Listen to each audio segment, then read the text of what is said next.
This is the Living in Clarity podcast. My name is Brandon Fisher. This is Coach Ratner, and today we're talking about the 4 reasons why you are already awesome. That's right. You were already awesome, and these are the 4 reasons why. Number 1, you were born at the greatest time in history. If you make $30,000 a year now, you're in the top % of wealth right now in the world. Number 2, you won the biggest race in the world, and it's not the Boston Marathon, but you won the race to your mother's egg.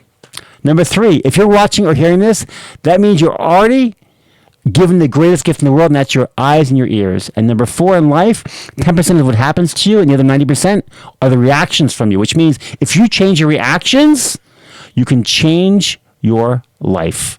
So, Brandon, let's get into it. You're born in the greatest time in history. Do you realize that if you work at McDonald's, they have like minimum wage now in a lot of states, right? $15 in some of the, I don't know what states have it, probably New York, California, sure. $15 an hour. That's $30,000 a year.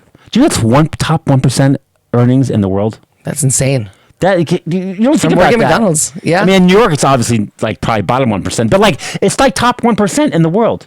Right. And instead of complaining that you're already awesome. If you're born now, if you're living now, that means you avoided basically. You avoided the 1918 pandemic, basically what was that pandemic? I guess that was the flu. The flu, right? The 1918 flu. You avoided the First World War. You avoided the Depression, which is a horrible time in American history. You avoided the Second World War. Yeah. And now you're going through this time in life where really everything's awesome. Yeah. And you're very blessed to be living this time of day. You have penicillin. You have bathrooms that work. Yeah, right. I think that's the biggest thing that we have right now. Right. So that's number 1. Number 2, you won the biggest race in the world. Really, when you think about it, you being here is a miracle in itself, which means when your parents got together, unless you're like a test tube baby, which I think parents have to get together somehow. It still come together. You still have an egg, and you have a cell, right? And there's hundreds of millions of cells that have to race to that egg, and yours won. And you beat hundreds and hundreds of millions.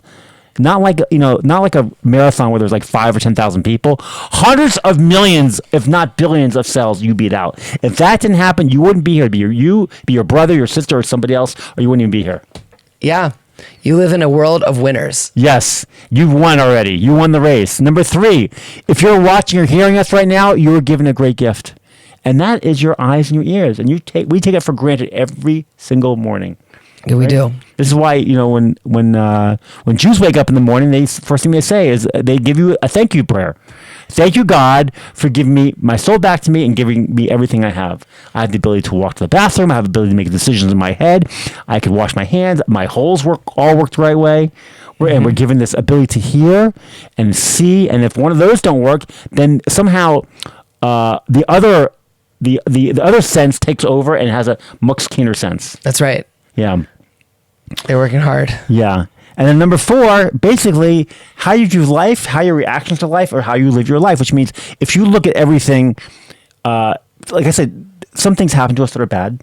Yeah. But as, we learn that ancient Jewish wisdom teaches that for everything that bad happens to us in the world, something good comes out of it. Mm-hmm. It does. Think about anything bad happened to you. Something good came out of it. Yeah. And you're going to say, okay, what about that? Something good comes out of everything. Yes, you can focus on the things that didn't come out of it and the things that you lost, or you can focus on how you've adapted, adjusted, and moved on. And people are going to say, when I teach a lot of class, but why the Holocaust happened? We're not going to get into that now because that's a touchy subject, and I don't want to go there. That's a but there are answers for it, because if you're asking that question you have to ask first yourself, am I asking that from an emotional point of view or an intellectual point of view, right? How do I view my vision? What good came out of that? What good came out of my mosquito bite? And if you're asking intellectually, that means you're asking what bad things happen to good people. Mm-hmm. It's like, why did I stub my toe? I know it's not the same thing as the Holocaust, but still, why do bad things happen to good people? If you're actually asking for intellectual reasons, there's an answer for you, which we'll get into a different podcast. But if you're asking from an emotional point of view, there is no answer. There's not. There's none. If you're asking why did my husband or wife die, God forbid it happens to you, but why did my husband or wife die? No answer I'm going to give you is going to say is going to satisfy your answer. Like, imagine your close one dies and you're at their gravesite and you're crying, you're going, why? And then your best friend comes over to you and goes, the reason why they're dead is because their left ventricle got a blockage from eating too much meat, which caused the blood to stop flowing to their brain and stop their heart. Oh. Thank you. I feel so much better now. Oh, I didn't realize that was a real. Oh, thank you so much. Thank you so much. Okay, let's go have a party. Like, right. Does that make sense? Yeah. No, that doesn't make sense. Not at all. It doesn't make sense whatsoever. No one would ever do that. No, because there's no answer. When you're emotional, there is no answer. So how you react to everything in the world is basically how your life is. If you look at everything bad that happens to you as bad, yes, you'll be miserable in your life, and you will basically not be awesome. But if you want to be awesome in life, change your reaction. You cannot change the way people act to you. You can't change their reaction to you, but you can change your reaction to everything that happens to you. You can't change other people, but you can change yourself. They say, like people say, I want to change the world, but you know what? Start with yourself. Yeah. Change how you view your reactions to the world. And same thing, we talked about everything bad that happens to you, something good comes out of it. Same thing, everything good that happens to you, generally there's something bad that comes out of it. Yeah. I mean, you can say, I won the lottery. Is that good? It can be. So why can't I not be? Because of what you can make, the mistakes that now you have opportunities to make more mistakes. More mistakes, and you don't know who your friends are. You can't. Yeah. It opens up so many things. At that things. point, it opens up a lot. Mm-hmm. I mean, there are other things that could happen too, like you get a new job. Well, you get a new job, now you have to work harder. Now you have more expectations, more responsibilities. Everything good happens to you, something bad happens to it, and that's why. And if you view life that way, you'll be a much more happier person, and really. You are already awesome. You are born at the greatest time in the world. You won the biggest race in the world. You're listening or hearing this, which means you already have the greatest gifts in the world.